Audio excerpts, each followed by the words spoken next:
అందరికీ నమస్కారం.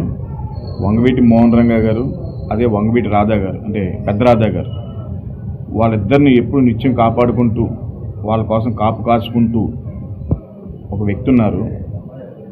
ఆయనే స్వతంత్రంగా రాధా గారిని కానీ రంగా గారిని కానీ ఒరే అని పిలిచి సంబోధించే వ్యక్తి రాష్ట్రంలో మొత్తం ఏదైనా ఉంటే ఆయనే. ఇప్పుడు ఆయన ఇంట్లో ఉన్నాం. ఆయన పేరు నరసన్న గారు.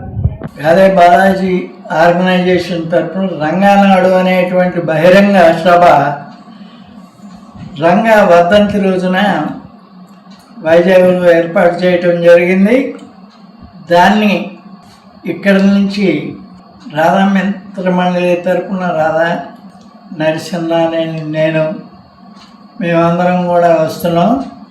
చరిత్ర చెప్పుకుందాం.